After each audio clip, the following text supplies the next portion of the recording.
প্রচারণার পদ্ধতি ঘরে ঘরে জনে জনে, এটা আমরা এই পৌরসভাতে আজকে ৩ নম্বর ওয়ার্ডে এটার অংশ হিসেবে আমরা আজকে পঞ্চগড় পৌরসভার ৩ নম্বর ওয়ার্ডে আছি।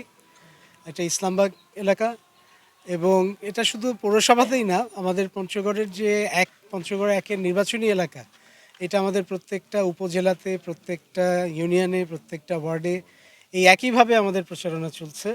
আমরা আমাদের দলের ৩১ দফা এবং ১৮০ দিনের যে কর্মসূচি, সেটা সব মানুষের কাছে পৌঁছে দেওয়ার চেষ্টা করছি। আমরা এটার জন্য ব্যাপক সাড়াও পাচ্ছি।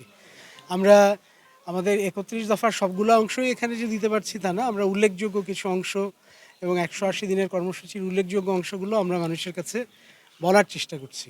এবং সর্বোপরি আমরা যেটা বলার চেষ্টা করছি যে গত ১৯ বছরে বিএনপি সরকার ক্ষমতায় ছিল না।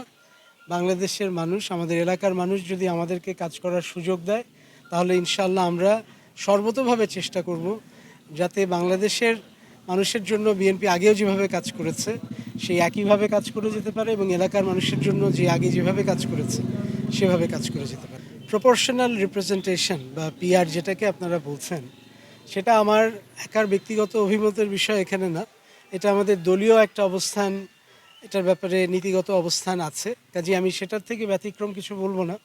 তবে আমি এটুকুই বলবো যে প্রপোর্শনাল রিপ্রেজেন্টেশনের যে অভিজ্ঞতা, এই অভিজ্ঞতা যে গণতন্ত্রগুলো এখন সামনের দিকে এগোচ্ছে, এখনও স্থায়ী গণতন্ত্র তৈরি হয়নি, সেসব দেশের জন্য এই প্রপোর্শনাল রিপ্রেজেন্টেশন খুব একটা ভালো ফল কখনো বয়ে নিয়ে আসে নাই।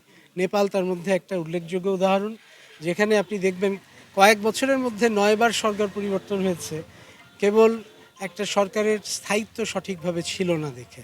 কাজেই আমি মনে করি এই ব্যাপারে আমাদের দলের যে অবস্থান সেটা সম্পূর্ণভাবে সঠিক এবং আমাদের নীতিগত অবস্থানে এর প্রেক্ষিতে এটার কোনো সুযোগ বাংলাদেশে এই মুহূর্তে নেই।